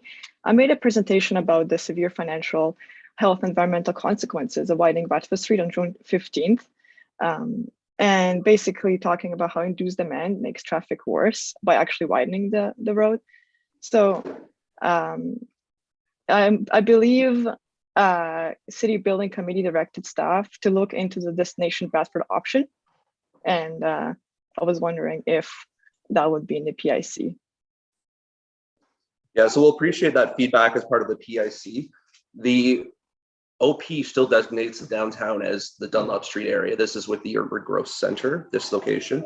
And this is still a main transportation corridor. We have to also keep in mind too, with the relocation of the Allendale Mobility Hub, that this again will be a key link, and even further, there is potential, and we'll be studying this as part of our next master plan update. Do we need to start protecting for higher order transit on this corridor, making that connection from Bayfield, Bradford, Young Essa, and looking at that, because we only really have one chance at that. So we have to be careful as well about any consideration of giving up infrastructure. And the other important thing to note is there is no plan to build this within the next 10 years. This is at least a post 2031 project at minimum. I could see this being much longer term. And at that point, we would be into another round of a planning exercise, another environmental assessment to update. So the big thing really was the intersections at the south end, but we wanted to look at, again, to give some guidance to development as it's happening, at least get a feel for the potential AT solutions. So definitely, definitely appreciate that. And that's something we'll definitely take back. Yeah, thank you, Brett. I'm just concerned that protecting this corridor, the 34-meter right-of-way to 2050s or whenever this actually is planned to happening, will significantly impact development now. And when we protect the right-of-way, developers have to leave the giant setbacks and cannot build on the protected land, which will be used to add more traffic lanes. This protection means less developable land right now in a housing crisis to protect future road expansion to the 2050s. And as you said, there is going to be a big link, and it is already a big link right now. It's very, there's almost all the transit routes are going on Bradford around the bay. So there's already a lot of transit, but I wonder if we really need to add more traffic lanes to make it more transit supportive. And regarding the OP, the OP is the most recent public feedback municipal document demonstrating the future vision of Barrie. And after consultation, this document, the EA is very much sort of the opposite of what the vision is. The policy language is walkable, transport, and safe, and not a highway downtown. So I'm just still wondering why we can't include an option in the PIC for a public to see without the widening. So widening is one option. Another option would be just the cycle tracks, expanded sidewalks, and less traffic lanes for people, more of a destination Bradford for downtown. And yeah, so I'm wondering if we should maybe make a motion to include that in the PIC as part of this committee. So that's definitely, we're having two PICs. So the first PIC is just introductory planning level alternatives and some concepts being presented. So that's feedback that we can definitely take back. So there's no, it's definitely up to the committee's discretion on what they'd like to do, but that's just how the project will be processed. So two opportunities for that input, and this first one's just that preliminary one. I think those are some really important points, Hannah, that you brought up. And sorry, just quickly building off some of those, I have a question, Brett. Are those lane widths sort of the narrowest they can be design-wise, the 3.5 and 4.2 meter? At the preliminary planning level, that's where we like to stay. It's in alignment with our city standards. When we get to the point where we're going to implement this, say if we were implementing this today, the EA would be structured slightly different, where we would be looking at really the constraints on the corridor that exist now, and there's numerous, as the right of way is 20 meters. So we would be looking at slightly narrower lanes, but not drastically. We would keep the 3.5 on the outside lanes because of snow encroachment, and that's a reality we have to deal with in Barrie. We would look at the inside lane, which we refer to as lane 1, moving to a 3.3 potentially. And then potentially some wiggle room around the center turn lane, potentially down to 4. But that width does allow for that center median at intersections to support the traffic signal. So that's the rationale behind that. So that's where we're at with that roadway. Mm-hmm. Okay, yeah, that's interesting that there is a possibility of potentially further narrowing the lanes, because I think that's almost a middle ground option here that is possible. I would just like to, sorry, just note, there is a nuance with this project that it's kind of an intermediary step before we get to implementation, because this is, again, any kind of construction would be 10 years out or greater, we would be looking at an update to this planning document. So we're not truly locked into this, but definitely appreciate that feedback. And we'll definitely, yeah, that's something we can take back to the project team. Okay, and sorry to cut it again, but you had mentioned transit. Were you talking about protected transit lanes, like a bus only lane as a possibility in the future? Is that what you were getting at there? Yeah, so one thing we will be asking whomever the consultant is that will be delivering our master plan update, our transportation master plan update, is are we at the level where we should be thinking about either a bus BRT or an LRT? I can't answer that right now. I think it's hard to say. We're probably not quite there, but the challenge is if you don't have that forward-looking vision or that progressive planning, if you're not protecting a route, then really it's very difficult to put one in or retrofit in the future. So those are some scenarios we'll be looking at too, and potentially what happens if we get additional population employment forecast post 2051? What does that look like? Where will that trigger happen? So we just want to be cognizant of the right-of-way requirements to implement either a BRT or an LRT.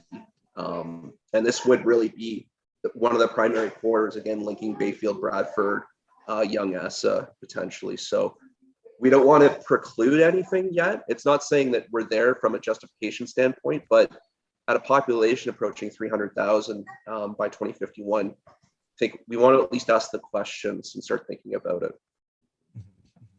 Yeah, I know personally, I would feel a lot more comfortable with a widening if we were more explicit about, let's have one or two of these lanes be a protected bus lane once our population supports it, kind of reserve it for that purpose. I would feel a lot more comfortable with a widening of this scale personally. But anyway, I'll move on to other questions. Hannah, unless you had a follow-up from there. I was just wondering, maybe last meeting we were talking about making a motion about including an option of not widening into PIC, if we were looking at that option, because I believe Councillor Riepma directed staff to look into that option and include that in the PIC when I made the deputation. So maybe that would be very helpful.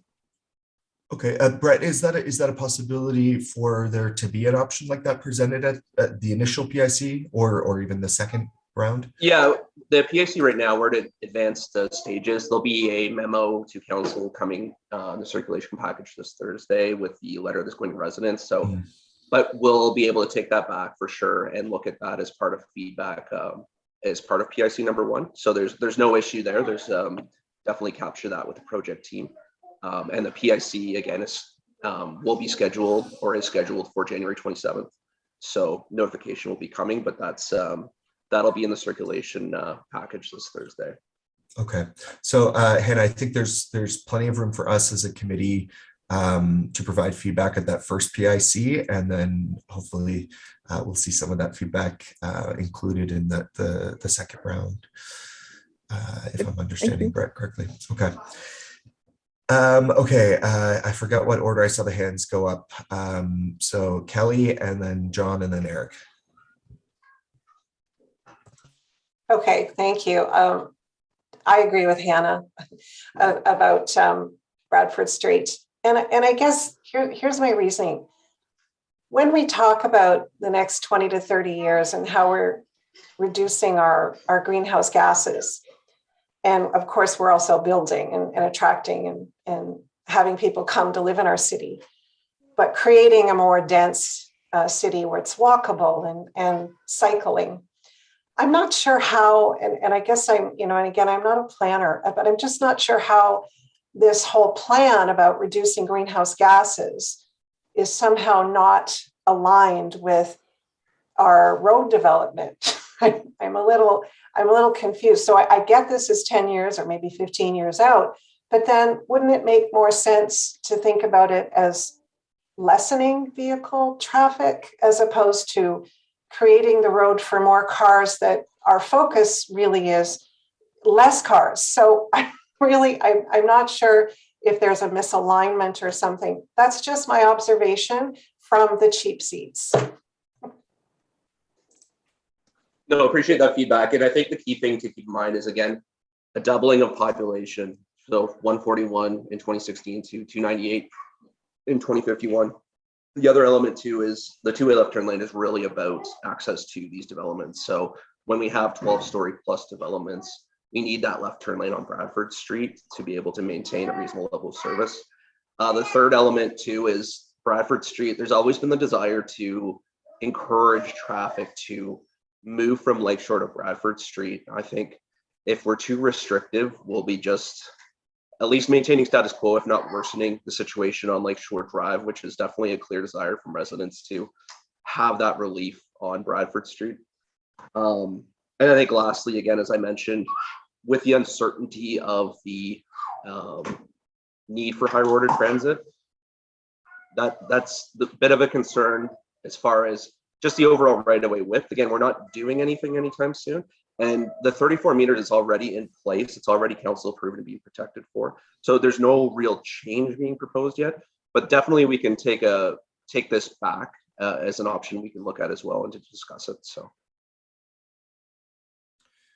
I saw Mike's hand fly up there. Did you have something to add on that piece specifically? Yeah, with the transit supportive piece, I can just kind of put some indication on what we're seeing in existing Barrie in terms of ridership. So with a cross section that's more auto focused, so thinking towards your ESSA, your Youngs, the development we're seeing in the intensification, we're not really seeing much ridership out of these new intensified developments, especially when you make it relative to our downtown and our more urban context. We're really seeing ridership pick up with development in those locations and less so in kind of your ESSA Young, kind of similar to this cross-section configuration, if that helps. So it's kind of the cart before the horse in terms of rapid transit. You need the ridership to justify the rapid transit. And if we make our downtown area a little bit more auto-focused, I'm not sure we'd get the ridership to justify the higher order transit. Right, that's an important piece to think about, and how our decisions on infrastructure like this can help push people to other modes of transportation, hopefully. John, go ahead, and then I have Eric after that. Thanks, Keenan, and thanks for this, Brett. Yeah, I certainly echo Hannah's and Kelly's concern about showing what it would look like as maintaining the existing road. And I think to add to that, I think rather than maintaining the existing road as a 4-lane cross section, I think looking at a 3-lane cross section is probably a more appropriate approach in my opinion, because then you got that left turn lane. It's just a more efficient use of that space rather than a 4-lane cross section, would be my suggestion for that one.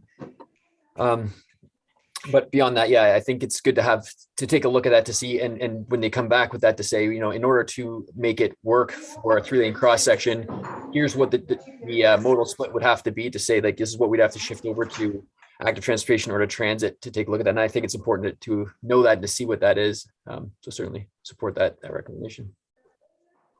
Oh, sorry. And, I'm sorry. One other thing was the width of, I agree with Keenan looking at the width of the lanes. And also, I guess the boulevard width, the 2.9 is certainly something that the cities has sort of as a standard boulevard width. I wasn't sure if that's something that could be considered to be reduced as well. That's just sort of been in there for a while. I don't know if that's set based on a specific thing, but if that could be reduced.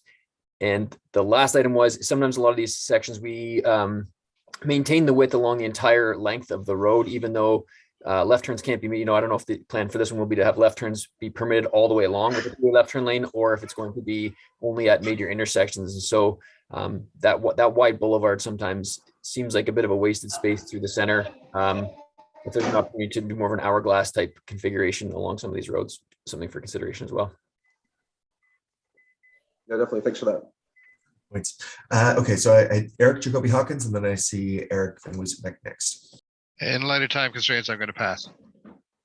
Great, thanks, Eric. Eric, and then Sarah.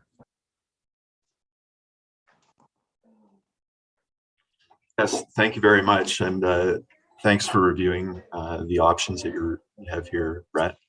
A couple of just comments, and I guess the main comment thought is, like, I agree with Kelly and Hannah. I think the opportunity, this is a big picture thing too. The opportunity is having Bradford Street as a downtown destination. Big picture means looking, where is Barrie going to be in a few years, and what does Barrie currently have to offer in a downtown area? our bay, Kempenfelt Bay, is a jewel. The downtown development on Dunlop Street along there as a destination is a great move. And to me, as the town grows out on the outskirts, creating and focusing on a destination in the downtown area, which could be Bradford Street, is really smart to do. So that's a fundamental thing. I realize that goes way beyond this plan. And to your point too, I understand this plan is not something, or this proposal is not something that would be in the next 10 years anyway. But for us to step back and look at the big picture opportunity of what we could do, and it ties into the comments that Mike made on transportation and cart before the horse, adopting more people using public transit versus having the population to support it to get it in. That's a whole conundrum. But if you get the population downtown in buildings and focus on not having accommodating the cars in that core area around the bay where we have the opportunity for a real nice downtown area, pushing it out to Ann Street. That was the other comment I wanted to make. I don't know how much Ann Street was considered as the through destination from north to south or south to north around the bay, leaving the area closer to the bay as the destination. But anyway, that's a real fundamental thing. A couple of minor comments. I liked the vertical curb separation. I think it's a great idea of the vertical curb separation of the bike lane and the traffic lane. It's an easy way without doing full barriers, and it's much better than a painted line. And if we adopting that everywhere as we plan new roads and barriers, I think is a smart idea to help protect cyclists.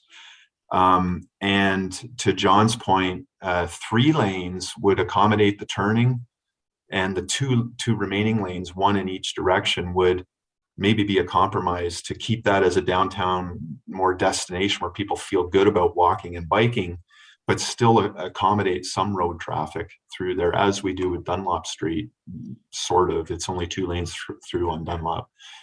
Anyway, those are my thoughts and comments on this subject. I really appreciate what Hannah presented on June 15th last year. Kudos, Hannah, that was really awesome. And I agree with Kelly and Hannah in supporting that focus versus what's proposed here. Thank you. I agree. I'm glad we were able to headhunt Hannah for this committee after that presentation. Sarah, go ahead. Thank you. I'll be really quick. Based on the last time I've looked at the research, I think that building these infrastructure opportunities will bring people to ridership, but not having them, you're not going to see an increase in ridership. So keeping that in mind as the plan continues.